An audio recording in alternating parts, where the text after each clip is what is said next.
नहमदुहु नसल्ली अला रसूलिहिल करीम अम्मा बाद फ़अऊज़ु बिल्लाहि मिनश शैतानिर रजीम बिस्मिल्लाहिर रहमानिर रहीम रब्बि इश्रह लिी सदरी व यस्सिर ली अमरी वहल्लुल उक़दतम मिन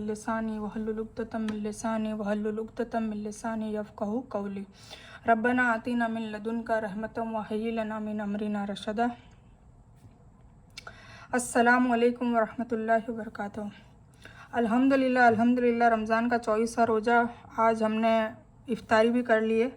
और हुजूर पाक सल्लल्लाहु अलैहि वसल्लम रोज़ा खोलने के बाद जो दुआ पढ़ते थे, अरबी में याद ना हो तो उसका तर्जुमा, उसका मफ़हूम यह है कि प्यास बुझ गई, रगे तर हो गई और अज़र भी मिल गया इंशाअल्लाह। ठीक है, तो आपने नहीं पढ़ी होगी तो मैंने अभी पढ़ा ली। और जैसे कि 24वां रोज़ा है तो आज उसकी जो नाइट है वो कौन सी होगी? 25वीं रात। ठीक है, मतलब जगने वाली रात। जैसे कि मैंने इसमें देखो नोट कर रखा है 21, 23, 25। अल्हम्दुलिल्लाह तीसरी रात है।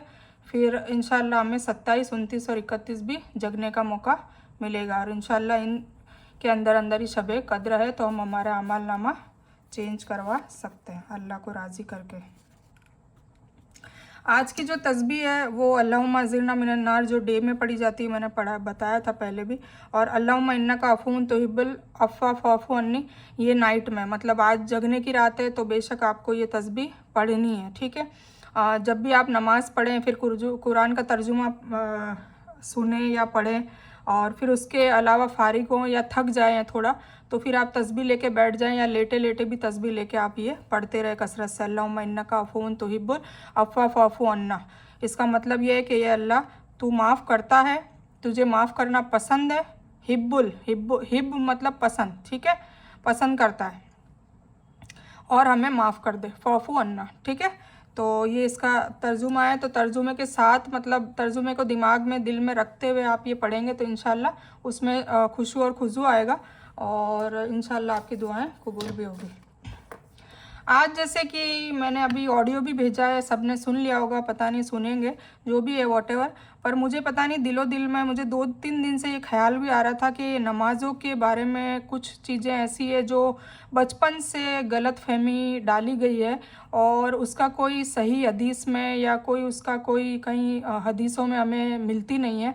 तो उसके बारे में आज थोड़ा मैं जानकारी सोच रही थी कि दे दूं, क्योंकि मुझे अगर पता है तो मेरा फ़र्ज़ बनता है कि मैं बताऊं आपको। ठीक है, आप माने ना माने आपकी मर्ज़ी है, पर मेरा बताना ज़रूरी है। और मानना क्यों नहीं है, जब सही हदीस से साबित हो जाता है तो बस हमें तो हमेशा यही दिलो दिमाग में रखना है कि हुजूर पाक सल्लल्लाहु अलैहि वसल्लम ने जो कहा वो हमें करना है, करने को कहा, और जो नहीं करने को कहा वो नहीं करना है। ठीक है, कुछ बातें ऐसी है जो धीरे धीरे इल्म हासिल करेंगे तो आपको पता चलेगा कि आप पूरी ज़िंदगी वो करते आए सवाब समझ के, पर वो एक्चुअली में हुजूर पाक सल्लल्लाहु अलैहि वसल्लम ने कही नहीं करने को, तो उसी को बिदात कहते हैं। तो वो भी आपको आगे पता चलेगी। तो आप अगर करते हैं तो उसे छोड़नी है ना। अगर आप हुजूर पाक सल्लल्लाहु अलैहि वसल्लम को अपने बाप दादा या अपने परिवार या अपने बच्चों से या अपने आप से भी ज़्यादा प्यार करते हैं, मोहब्बत करते हैं तो ठीक है, और सभी करते हैं।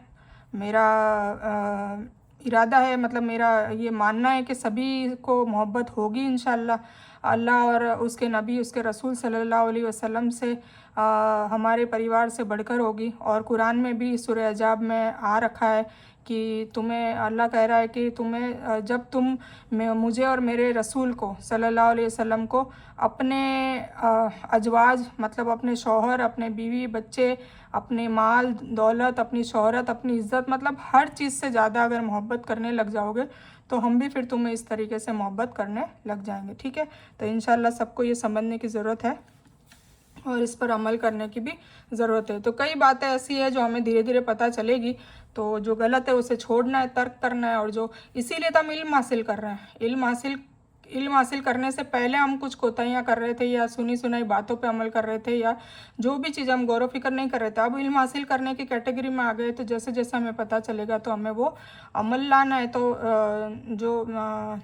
ये वल असरा वाला तर्जुमा है वो याद करिए, क्या है, इल्लल्लज़ीना आमनू, ईमान रखिए, यकीन रखिए, मतलब हुजूर पाक से सामने और अल्लाह ने जो कहने को कहा है तो करिए, इल्म हासिल करिए, फिर आमिलुस सालिहात, अमल करिए, साले अमल करिए। ठीक है, फिर लोगों तक भी पहुंचाए और फिर सब्र की ताकीद करिए। तो फिर आज मैं नमाज के हवाले से ही आपको बताऊंगी, और ये मैं अभी आपको वीडियो के बाद ये पेज भी आपको भेज देती हूँ इंशाल्लाह, ठीक है। तो सलाह, अरेबिक वर्ड सलाह है। नमाज जो वर्ड है वो संस्कृत वर्ड है, ठीक है ना। पहले तो मैं आपको ये भी बता दूँ, नमाज जो वर्ड है वो संस्कृत वर्ड है। अगर आप उम्रा करने जाते हैं, हज करने जाते हैं, या कोई अरेबिक कंट्री के कोई वीडियोस यूट्यूब्स देखते हैं, तो वो लोग हमेशा सलाह कहते हैं, वो नमाज नहीं कहते। नमाज कौन कहता है? जितने भी अहले हिंद के लोग हैं ना, मतलब अखंड भारत, आपने सुना होगा, या तो अखंड भारत का नाम सुना होगा, महाभारत रामायण या कोई भी ऐसी कथाओं में, या अहले हिंद सुना होगा, ठीक है। तो अहले हिंद का नाम तो हुजूर पाक सल्लल्लाहु अलैहि वसल्लम के खुद के मुंह मुबारक से, ज़ुबान मुबारक से निकला हुआ है कि अहले हिंद से ठंडी ठंडी हवा आती है।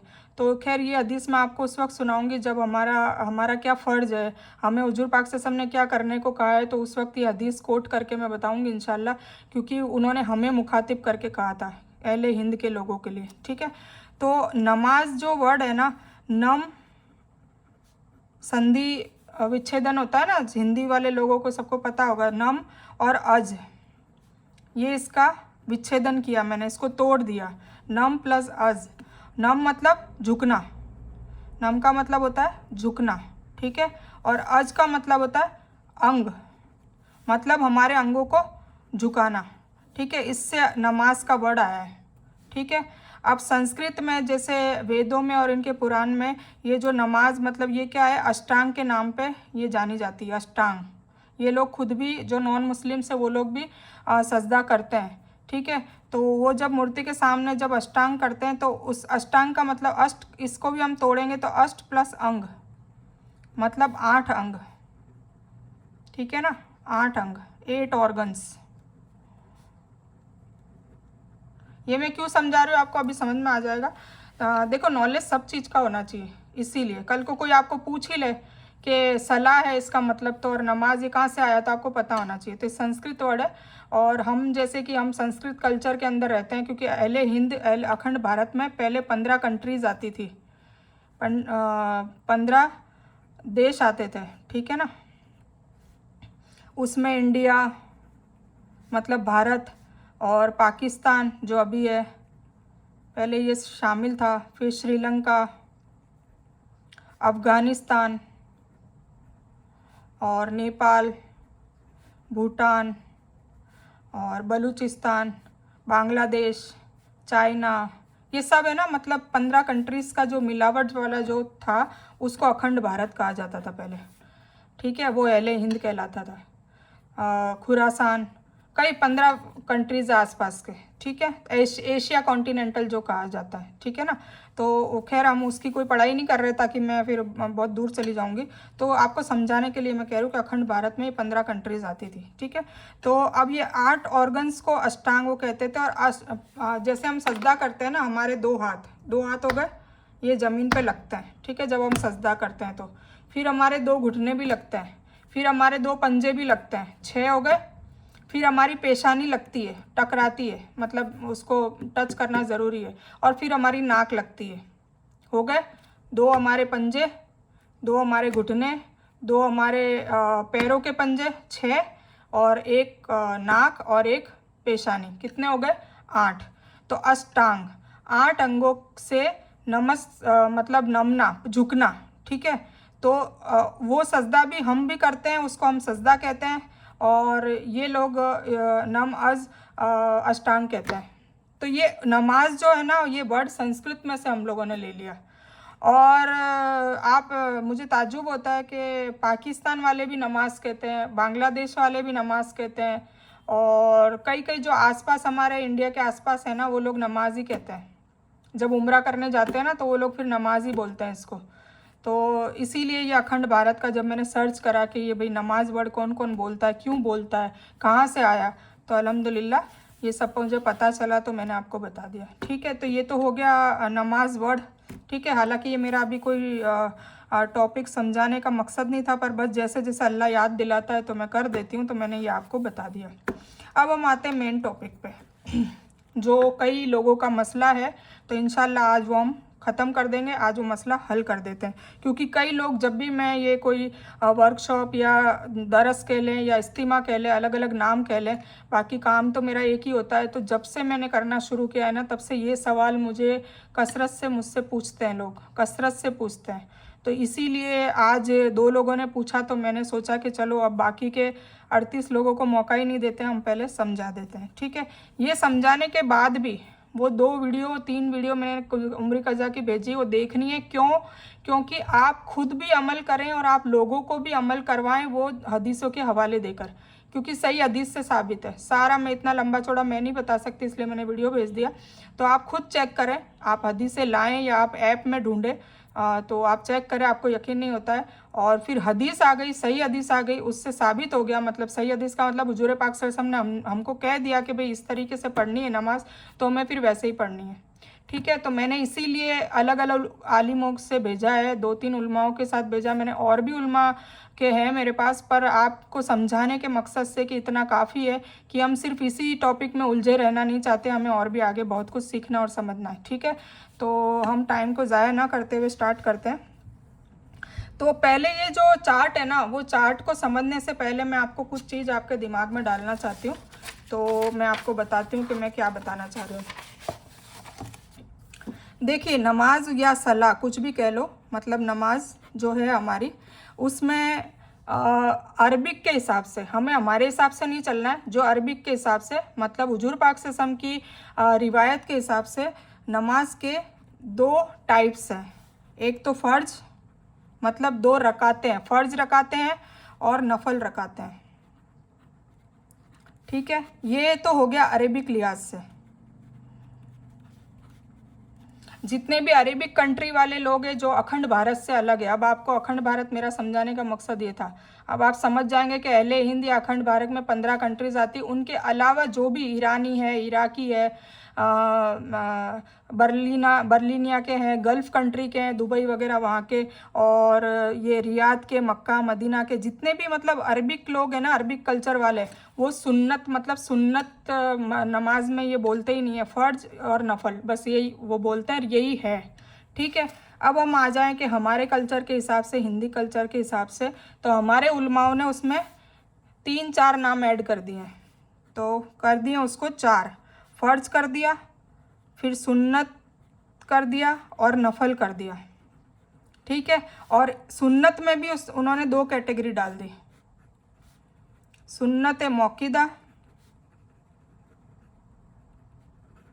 और सुन्नत गैर मौक़िदा, गैर। ठीक है, अब ये इन्होंने डाल दिए सुन्नत में, ये भी कैटेगरी डाल दी है, और फिर उन्होंने तीसरी जो आखिरी जो नफलें उनको नफल कह दिया। ठीक है, तो ये अरेबिक कल्चर में ये नहीं है, या तो फ़र्ज है या नफल है। कैसे, वो भी मैं आपको बताती हूँ। और हमारी जो 15 कंट्रीज़ है या उससे ज़्यादा कम भी हो सकती, मुझे नहीं पता, वल्लाहु आलम, बाकी मैं समझाने के मकसद से बता रही हूँ। तो उसमें क्या डाल दिया हमारे आलिमों ने, फ़र्ज, सुन्नत, सुन्नत मौक़िदा, सुन्नत गैर मौक़िदा और नफल। तो टोटल कितनी कैटेगरी हो गई हमारी नमाज़ों में, रकात में? सबको पता होगा, 4 रकात सुन्नत, 4 रकात फ़र्ज, 4 रकात, फिर 2 रकात, फिर सुन्नत, फिर नफल, ऐसे बोलते हैं ना। तो वो उस हिसाब से समझा रही हूँ। तो फिर पहली तो कैटेगरी हो गई फ़र्ज, दूसरी कैटेगरी हो गई सुन्नत मौक़िदा। ठीक है, खाली एम लिखूँगी मैं। और फिर तीसरी कैटेगरी क्या हो गई, सुन्नत गैर मौक़िदा, सुन्नत गैर मौक़िदा, ये तीसरी कैटेगरी हो गई। और चौथी कैटेगरी हो जाती है नफल। तो अब ये 2 कैटेगरी ऐड कर दी जो उधर है ही नहीं। ठीक है, अब ये क्यों ऐड करी है, क्या है, वो भी मैं आपको बता देती हूँ। जैसे कि अल्लाह ताला ने फ़र्ज नमाजें, जो भी हमारी फ़र्ज, मैंने पहले भी बताया था कि कोई भी इबादत है जो फ़र्ज है, उसका हमारा हिसाब किताब मैदान हशर में होगा। ठीक है, फ़र्ज इबादत होगा, फ़र्ज रोज़ा, फ़र्ज नमाज, फ़र्ज तौहीद भी फ़र्ज में ही आती है, मतलब शिरक नहीं करना है। ठीक है, और फ़र्ज अगर फिर साहिब निसाब है तो फ़र्ज कुर्बानी आ जाती है, फिर फ़र्ज ये क्या कहते हैं ज़कात आ जाती है, और ज़्यादा पैसे वाले हैं, साहिब निसाब है, बहुत अरबपति करोड़पति, तो उन पर हज भी फ़र्ज है। तो सब कैटेगरी वाइज, अल्लाह ने किसी पे जुल्म नहीं किया है, जिसको जितना बोझ मतलब सह सकता है इतना ही बोझ दिया है, ठीक है। तो मैं फिर से बता देती हूँ कि फ़र्ज़ इबादतें हैं, सबसे पहली तो तौहीद, अल्लाह को एक मानना, ठीक है, शिरक न करना। फिर दूसरी क्या ना नमाज है, मतलब सलाह। तीसरी रोज़ा, ये तो चाहे अमीर गरीब बुढ़ा जवान सबके लिए, तीनों तो ये तो कंपलसरी है, ठीक है। बस ये दो और ऐड होती है, वो अमीर लोगों के लिए, ठीक है। तो उसमें भी कैटेगरी होगी, अगर थोड़ा सा अमीर है मतलब 7 से 7.5 तोला उसके पास सोना या उसके जितना पैसा, मैंने ज़कात के हवाले से आपको वीडियो भेज रखे होंगे, आई होप आपने देखे होंगे, नहीं देखे हो तो प्लीज़ देखिए, क्योंकि मैंने हमेशा कहा है जो भी वीडियो मैं एक्स्ट्रा में भेजती हूँ सब आपके काम का होता है, अगर आप नहीं देख रहे हैं तो वो आपकी मर्ज़ी है, ठीक है। तो मैं बार बार नहीं बताऊँगी। तो ज़कात उन लोगों के लिए और उससे भी ज़्यादा है तो फिर उन लोगों के लिए हज। तो कुल मिला के 5 फ़र्ज़ इबादतें हैं, इसका हिसाब अल्लाह ताला लेगा, ठीक है। अब इसमें फ़र्ज़ में अपन आज नमाज के फ़र्ज़ की बात करते हैं, ठीक है। अब जैसे कि नमाज के अंदर जो फ़र्ज़ है वो क्या है, तो अल्लाह ताला सिर्फ वही पूछेगा। जैसे फ़जर की नमाज में 2 फ़र्ज़, ठीक है ना। फिर ज़ोहर में 4 फ़र्ज़, फिर असर में 4 फ़र्ज़, मगरिब में 3 फ़र्ज़ और ईशा में 4 फ़र्ज़, और 3 वितर हम फ़र्ज़ के मुकाबले में लेते हैं, ठीक है। मतलब इस पे बहुत ज़ोर दे रखा है, बहुत हदीसों में रिवायतों में पता चलता है कि वितर पे ज़ोर दे रखा है, इसीलिए उसको सुन्नत निफल नहीं कहा गया। एक एक्स्ट्रा और नाम निकाला है, 5वां नाम मैं लिख देती हूँ, वितर, ठीक है। मतलब वाजिब का है, वाजिब और फ़र्ज़ में कोई ज़्यादा ख़ास फ़र्क नहीं है, ठीक है। तो इस पे जोर दिया गया है, इसलिए हम भी इसको फ़र्ज़ में या वाजिब मतलब इसमें शामिल कर लेंगे, ठीक है। और ये भी नहीं तो ये भी मैं बता देती हूँ, अगर इसको भी छोड़ सकते हैं अपन। तो अब जब हिसाब किताब होगा ना मैदान हशर में, तो ये 2 + 4 + 4 + 3 + 4 कितने हो गए, 2 और 4 6, 4 10, 13 और 4 17 रकात। ये 17 रकात के बारे में हिसाब किताब होगा, समझ गए आप। 17 रकात के बारे में पूछा जाएगा ऊपर, और हमें कितनी पढ़ाई जाती है, बहुत सारी। तो मैं आज क्लियर कट कर देती हूँ, ठीक है। तो आपको कुछ भी हो, चाहे आप बीमार पड़ रहे हैं, शादी में जा रहे हैं, सफ़र में जा रहे हैं, सफ़र में तो और अल्लाह ताला ने कहा कि ये जो 4 4 4 है ना, ये आधी हो जाएगी सफ़र में, ये भी मैं चलो साथ में ही बता देती हूँ। 2 तो खैर 2 है ही, 4 भी 2 हो जाएगी, ये 4 2 हो जाएगी, ये 3 है और ये 4 भी 2 हो जाएगी, तो ये सफ़र में हो गई, ठीक है। तो चाहे सफ़र में है, चाहे आप बीमारी में है, चाहे शादी में है, चाहे कोई बहुत ज़्यादा मसरूफियत है, फिर भी आप 17 रकात आपको पढ़नी ही पढ़नी है, ठीक है। अब ये 17 रकात पढ़ने में आई थिंक अच्छे से भी पढ़ेंगे ना तो 10 मिनट भी नहीं लगते। तो क्या 24 घंटों में से हमारे पास 10 मिनट भी नहीं है, पहली बात तो ये, ठीक है, इसकी कोई माफ़ी नहीं है। तो ये फ़र्ज़ इबादतों की पूछ होगी, और जवानी की इबादतों की पूछ होगी, उसमें फ़र्ज़ इबादतों की पूछ होगी। तो आप प्लीज़ इस बात को समझे, तो 17 रकात ही आपके ज़िम्मे है पढ़ना, ठीक है। अब हम आते हैं नफिल पे। अब नफिल जो है अरेबिक के हिसाब से उन लोगों ने नफिल किसको कहा है, ये और बता दूँ मैं।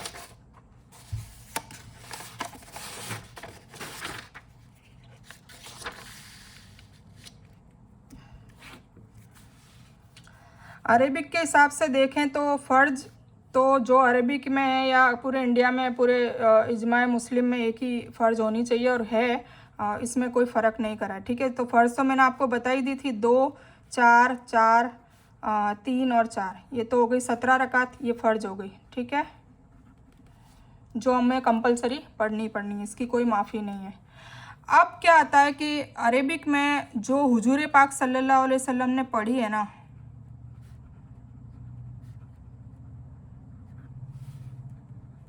पढ़ी है, वो नफिल मानी है, मतलब जो भी एक्स्ट्रा फ़र्ज़ के अलावा उन्होंने पढ़ी है, ठीक है, उन्होंने वो नफिल मानी है।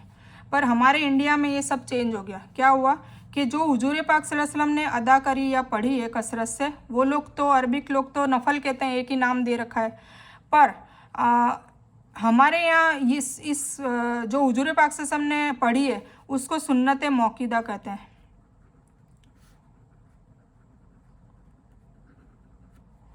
और जो हुजूर पाक से हमने नहीं पढ़ी उसको क्या कहते हैं? सुन्नत गैर मौक़िदा।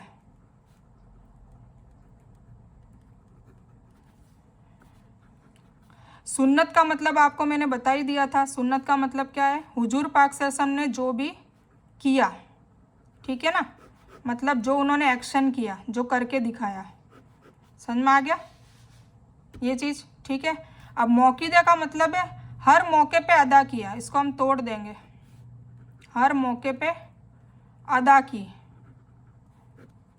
मतलब हर मौके पे 2 रकात फ़र्ज़ के साथ 2 रकात सुन्नत हमेशा हुजूर पाक सल्लल्लाहु अलैहि वसल्लम ने पढ़ी है, अदा की है, तो वो क्या हो जाएगी? सुन्नत मौक़िदा। ठीक है। तो 2 रकात सुन्नत जो फजर की नमाज की है वो सुन्नत मौक़िदा है, जैसे कि मैंने इसमें लिखी है। सुन्नत मौक़िदा में 2 सुन्नत है, गैर मौक़िदा में कुछ नहीं है फ़जर में, क्योंकि फ़जर की टोटल रकात 4 रकात है, 2 रकात सुन्नत मौक़िदा, 2 रकात फ़र्ज। ठीक है। तो ये अभी आपको क्लियर हो जाएगा, मैं अभी समझा रही हूँ ना। ठीक है। तो उन्होंने हर मौके पे अदा करी, मतलब हर फ़र्ज के साथ वो पढ़ी है, तो उसको इन्होंने कह दिया सुन्नत मौक़िदा।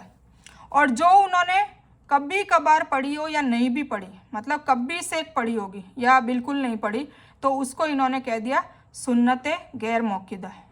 ठीक है। मतलब हुजूर पाक से हम सुन्नत मतलब हुजूर पाक से हम ने खुद एक्शन में नहीं लाई, गैर मतलब नो, ठीक है, और अदा नहीं करी। समझ गए आप इस बात को? ठीक है। अब आपको ये चार्ट समझ में आएगा। तो मेरा समझाने का मतलब ये था। ठीक है। अब इसमें क्या है, एक चीज़ और बता दूं, मैं ऐड कर देती हूँ। अब जैसे कि लोगों को होता है पछतावा, तो होगा, बेशक होगा, आने वाले कल में और लोगों को होगा।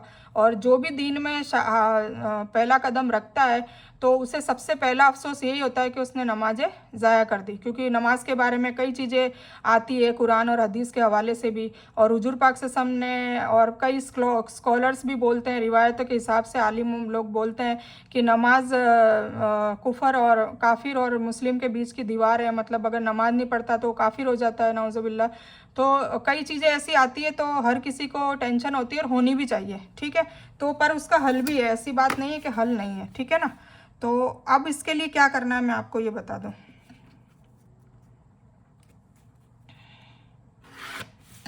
अब आप उसके लिए सवाल करेंगे कि उम्री कज़ा, उसका नाम रख लिया उम्री कज़ा। ठीक है।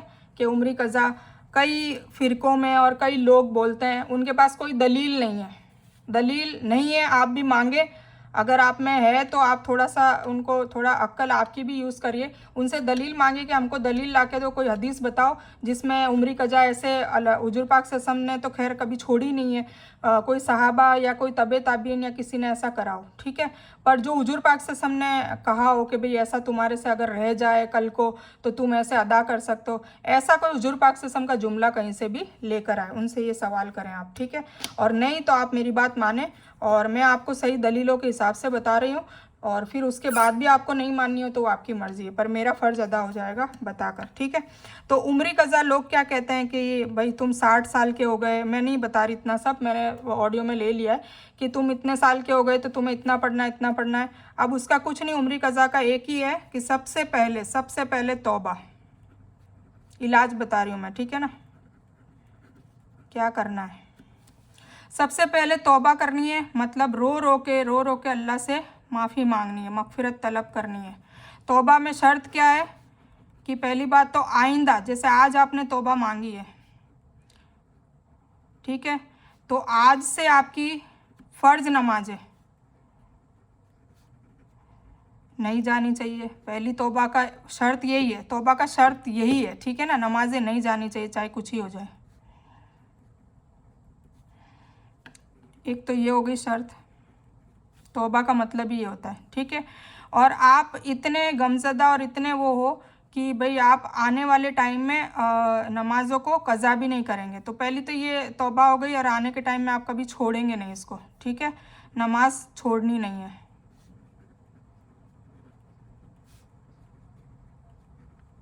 और फिर भी देखिए अल्लाह कितना रहमान है कि इन केस नमाज फिर भी छूट जाती है या कज़ा हो जाती है, तौबा मांगने के बाद भी। पर इसका मतलब नहीं है कि छोड़ देनी है, छूटती है तो उसी दिन रात तक 24 घंटे तक उसे पढ़ लें, ठीक है, पूरा पढ़ लें। 17 रकात ही होती है, अगर पूरी रह जाती है तो असर की रह जाती है तो मगरिब में पढ़ लें, मगरिब रह जाती है तो ईशा में पढ़ लें, सारी रह जाती है तो ईशा के टाइम में रात को बैठ के पढ़ लें। सिर्फ 17 रकात है, मैं बार बार कह रही हूँ, और 17 रकात 17 मिनट में ख़त्म हो जाती है, तो कोई ज़्यादा टाइम आप नहीं लगाते हैं, ठीक है। तो ये आपको मुकम्मल कर देनी है, ठीक है। तो ये हो गई तौबा आपकी, ठीक है। और आपकी नमाज जो पिछली है उसका कफ़ारा कैसे आप दे रहे हैं, उसमें आप दूसरा काम आपको ये करना है कि सुन्नत मौक़िदा कभी नहीं छोड़नी है। और हाँ, मैं पहले ही वाज़े कर दूँ इस बात को कि जो लोग जो लोग फ़र्ज़ भी पढ़ रहे हैं, शुरू से सुन्नत मौक़िदा भी पढ़ रहे हैं, सुन्नत गैर मौक़िदा भी पढ़ रहे हैं, और उसके अलावा की भी नफ़लें पढ़ रहे हैं, जैसे कि इन लोगों ने, आलिमों ने रकातें बनाई हैं जो कोई हदीस से साबित नहीं होती है, पर इन लोगों ने अपने मन से पता नहीं कैसे कहाँ से ढूंढ के बना लिए। खैर कोई बात नहीं, अच्छी बात है, तो नफली नमाज़ें तो पढ़नी चाहिए, तो इन्होंने अच्छा ही सोच के बताया। तो अगर वो पढ़ते हैं पहले से तो वो पढ़ें। ये उन लोगों के लिए मैं कह रही हूँ जो नहीं पढ़ते हैं, ठीक है ना। ऐसा नहीं कि जो पहले से ऑलरेडी बहुत सारी पढ़ते हैं वो छोड़ दें। हाँ, उनके लिए ये है कि उनकी कोई सफ़र में या कोई बीमारी में या कोई मसरूफियत में उनकी जा रही है, तो एटलीस्ट ये फ़र्ज़ नमाज़ें ना छोड़े। वो इतनी बड़ी बड़ी नमाज़ें सोच के वो पूरी की पूरी जाया कर देते हैं, यही होता है। जैसे 17 रकात बता दी ईशा में, जबकि ईशा में सिर्फ 4 रकात फ़र्ज़, 3 रकात वितर और 2 रकात सुन्नत पढ़ने की होती है, क्योंकि वो 2 रकात सुन्नत मौक़िदा इसलिए। और वो क्यों पढ़नी है वो मैं बता रही हूँ। हालांकि आप ये नहीं भी पढ़ेंगे तो कोई गुनाह नहीं है, ये और बता दूँ।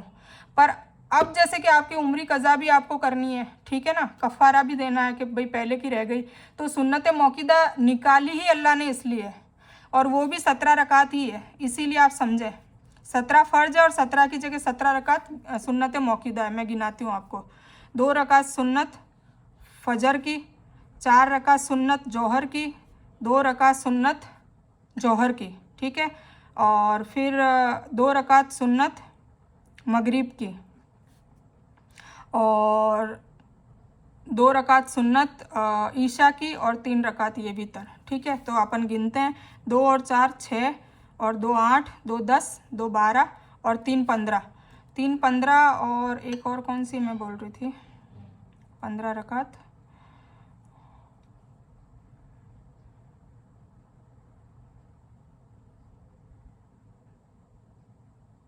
4 सुन्नत, 2 सुन्नत 6, 2 15, और 2 रकात सुन्नत, ये मैं भूल रही हूँ पर मैं चलो बता दूंगी इंशाल्लाह। तो टोटल 17 रकात होती है, ठीक है।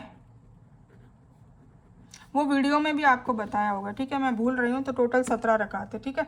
अब आप है ना, जैसे कि मान लीजिए अब आप ये जो 17 के साथ ये 17 पढ़ रहे हैं, तो ये आपका उम्री कज़ा ही है, ये समझाने के लिए मैं समझा रही हूँ। ये आपकी उम्री कज़ा है, तो जो भी आपने मतलब आपने जब से नमाज स्टार्ट करी तो एटलीस्ट आप 17 ये 34 पढ़ते रहो। तो जो आप ये एक्स्ट्रा की सुन्नतें पढ़ रहे हो ना, चाहे सुन्नत मौक़िदा पढ़ रहे हो या गैर मौक़िदा पढ़ रहे हो, ये उम्री कज़ा ही है। जो छूट गई है ना वो इसमें शामिल हो रही है। जैसे फजर में आपने पढ़ ली 2 सुन्नत, तो आपके पिछले दिन की फजर चालू हो गई, आपने कज़ा पढ़ ली। फिर आपने ज़ोहर की पढ़ी तो ज़ोहर की पढ़ ली। ऐसे आप रोज़ाना 17, तो ये रोज़ाना की डेली की जो पढ़नी है वो तो पढ़ ही रहे हो, और जो ये है वो आपकी जो छूट गई है वो पढ़ रहे हो आप, समझ गए। तो ये उम्री कज़ा का ये तरीका है, सुन्नत मौक़िदा को साथ में रखो। और इसका एक तो ये कि आपकी जो छूटी हुई नमाज है उसका कफ़ारा हो जाएगा, एक तो ये आपकी फ़ायदा है। और दूसरा फ़ायदा ये है कि आपकी जो हुजूर पाक सल्लल्लाहु अलैहि वसल्लम के लिए मोहब्बत है, क्योंकि हम तो आशिक रसूल है ना, हम क्या कहते हैं कि जो भी हुजूर पाक सल्लल्लाहु अलैहि वसल्लम ने किया, कहा करने को और नहीं करने को कहा, वो सब हम फॉलो करेंगे, ठीक है। तो उन्होंने क्या किया, ये सब पढ़ी है ना, तो उनकी इश्क में हम भी पढ़ रहे हैं, तो हमारा एक ये सवाब हासिल हो गया कि हमने हुजूर पाक सल्लल्लाहु अलैहि वसल्लम की सुन्नत को फॉलो किया। तो उसके लिए हमें अल्लाह ताला जन्नत में एक महल देगा,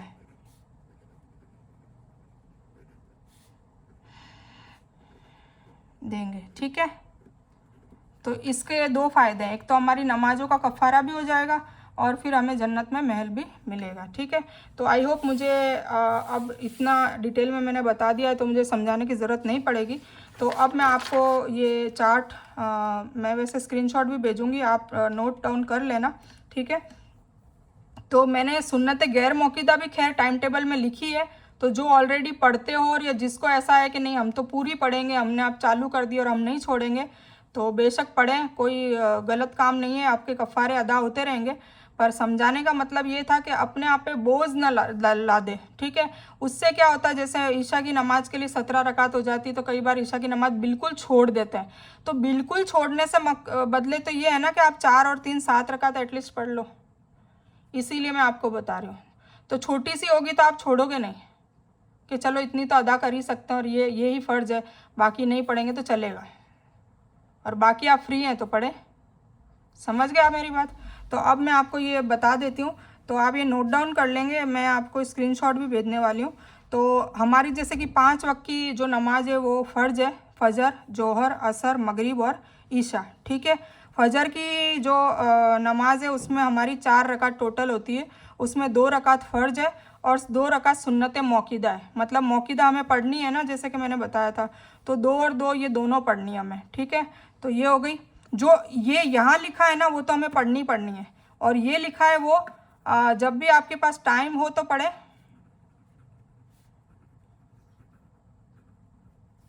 और मन हो तो पढ़े, मन ना हो और छोड़ देंगे तो कोई गुनाह नहीं है। ठीक है, ये समझ गए आप?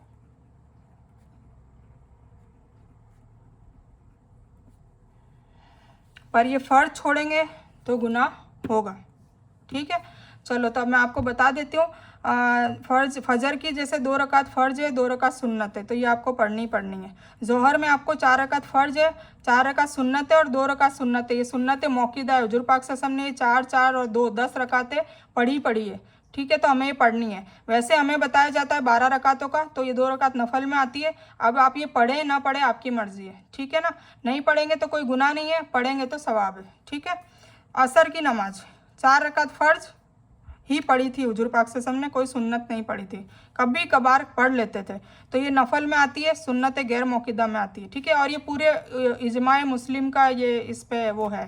ठीक है, खाली नाम चेंज कर दिए, तो मैं आपको उस नाम का सुन्नत मौक़िदा, सुन्नत गैर मौक़िदा हर फ़िरके के मौलाना बताते हैं, उनसे चार्ट मांग लीजिएगा, फिर उनसे पूछिएगा भी कि सुन्नत मौक़िदा का क्या मतलब है। हमारी दिक्कत ये है ना कि हम पूछते नहीं, हम इल्म नहीं हासिल करते, बस कोई किसी ने बोला आलिम ने और सुन लिया, सुना के सुननी है, हम खुद तहकीक नहीं करते, इसीलिए दिक्कत हो जाती है। जब हम खुद तहकीक करेंगे तो हम असली हक तक पहुँचेंगे। ठीक है, तो मेरा बताने का मकसद ये था।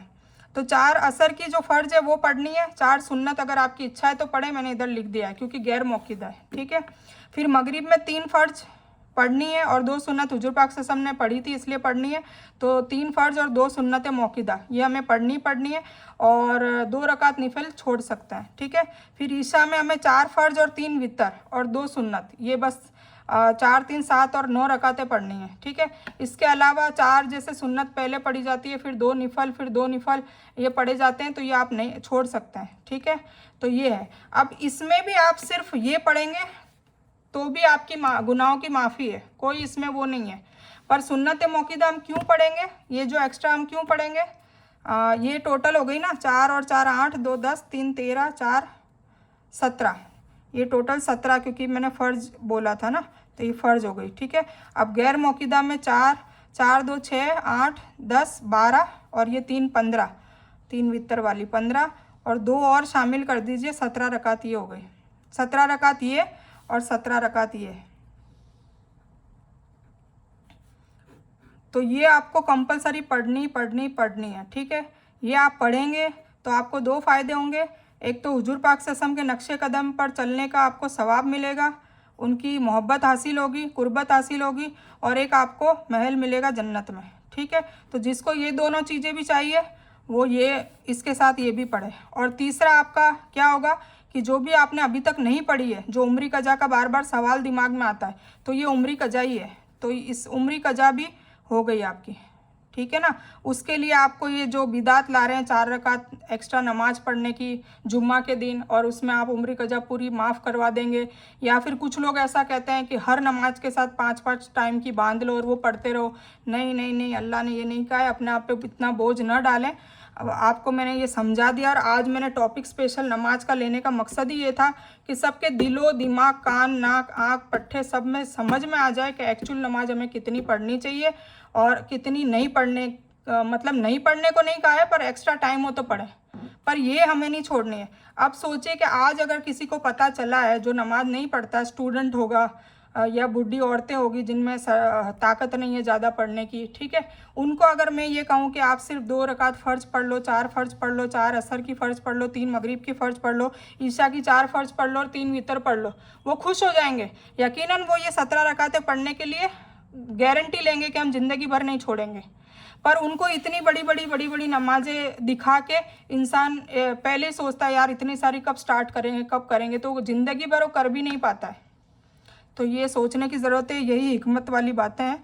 तो मैंने आपको समझा दिया है, अब आगे आपकी मर्ज़ी, आप कैसे करें कैसे ना करें, बाकी मैंने आपको समझा दिया। इसके अलावा भी मैंने 3 वीडियो भेजी है, उसमें मिर्ज़ा साहब ने तो पूरी दलील के साथ और पूरी आपको क्या कहते हैं हदीसों के हवाले दे दे के उनके नंबर तक उन्होंने दे रखे हैं, तो आप चेक भी कर सकते हैं और आप लोगों को भी दलील के साथ समझा सकते हैं। जब हमारे पास कॉन्फिडेंस कब आएगा, जब हमारे पास पक्की दलील होती है, सबूत होता है ना। किसी का अगर कोई कहीं कोर्ट में फैसला चल रहा है या कोई मुकदमा चल रहा है, तो जो सच्चा होता है या उसके पास सबूत होता है, सच्चा हो या नहीं, उसके पास सबूत होता है, सच्चा सबूत होता है, सच्चाई होती है उसके पास, उसको कॉन्फिडेंस होता है कि मैं ही जीतूंगा, मेरे पास सारे सबूत है, तो जज जो भी मांगेगा हम सबूत पेश कर देंगे, ठीक है। तो इसी हिसाब से अगर आपको कोई ऐसा कहता भी है कि भाई ये नहीं है, तो पहले तो उनको बोलो कि आप जो ये कह रहे हो इसकी हमें दलीलें दो, और हम जो कह रहे हैं हम आपको दलीलें देते हैं, तो दूध का दूध पानी का पानी हो जाएगा, ठीक है।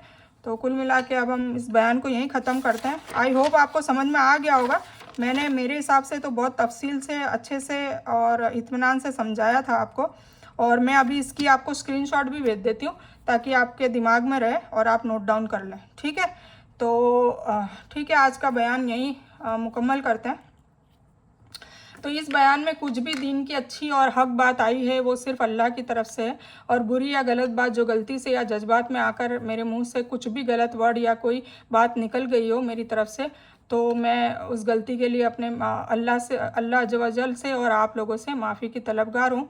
मैं कोई आलिमा नहीं हूँ, मैं सिर्फ एक तालिब इल्म हूँ। अल्लाह मेरी कोशिश से आपको सही नफ़े वाला इल्म पहुँचाए और मैं आप लोगों की हिदायत और हिकमत में सदका जारिया बनूँ, बस मेरी यही तमन्ना है। आमीन सुम्मा आमीन या रब्बल आलमीन। रब्बना आतिना मिन लदुनका रहमतन व हय्यि लना मिन अमरिना रशदा।